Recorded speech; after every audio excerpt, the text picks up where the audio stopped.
J'ai connu le hip-hop depuis les années 83-84, donc avec l'émission de Sydney HIP-HOP.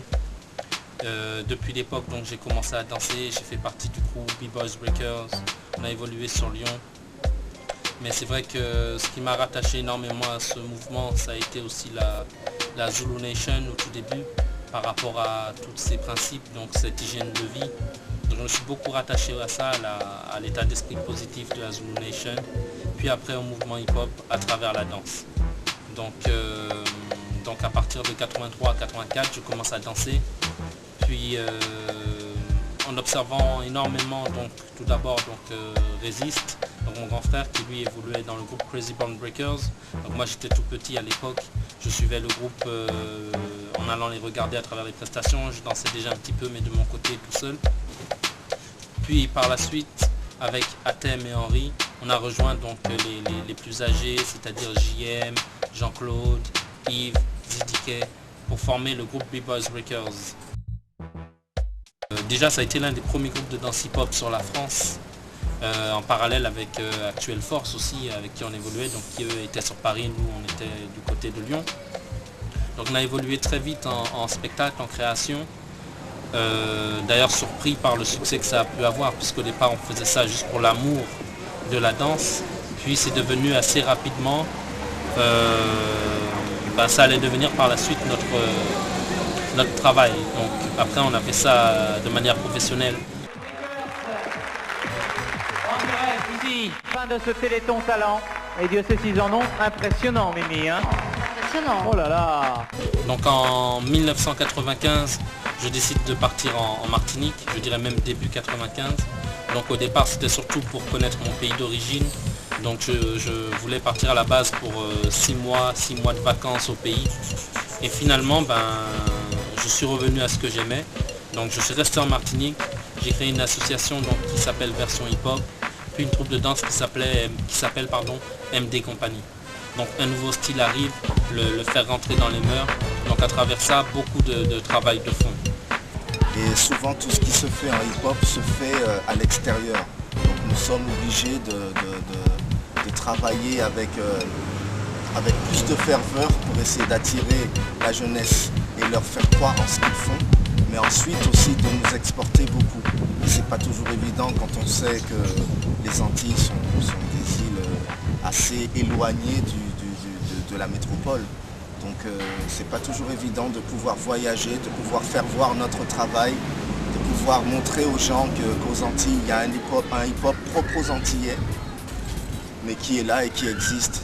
MD Company, il faut le dire, première troupe de danse martiniquaise, antillaise, caribéenne, à avoir des résultats donc, à gagner le Neuilly Ultimate Battle à Paris, donc première place, à gagner en Guyane, en Guadeloupe, à gagner en Angleterre, à Manchester, de Fresh 2005, donc première place également dans ces battles-là.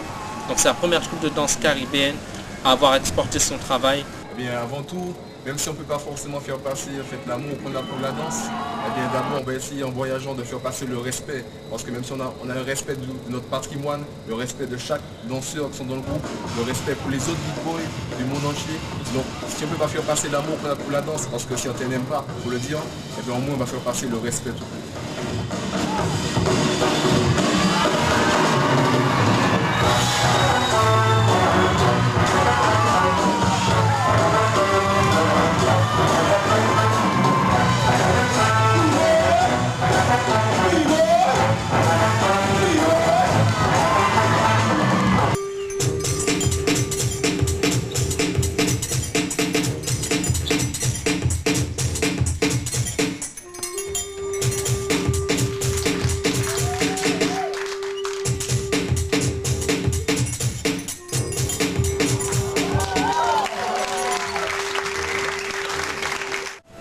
Le festival Cara Hip Hop, donc ce festival existe depuis 1998, la première édition.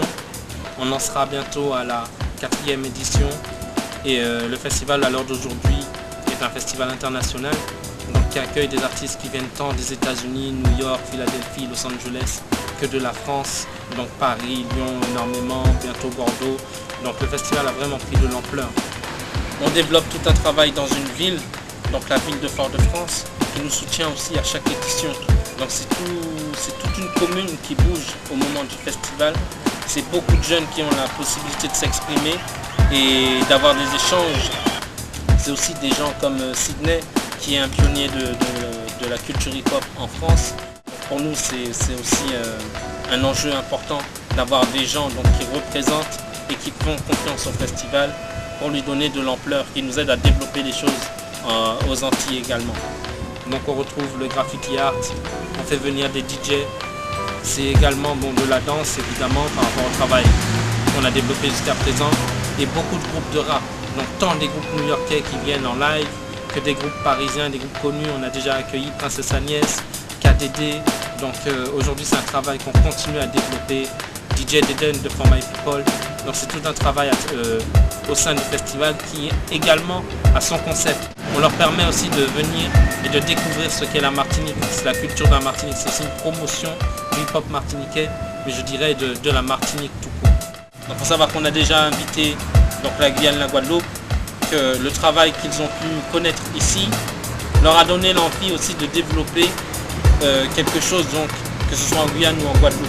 Et donc c'est quelque chose de positif. On a eu nous aussi l'occasion d'y aller. Ce sont de vrais échanges et ça fait évoluer les choses justement. Et maintenant il faut faire connaître tout ce travail des Antilles-Guyane donc à l'Europe et aux États-Unis. Donc on va continuer à développer les choses avec Version Hip Hop, avec MD Company.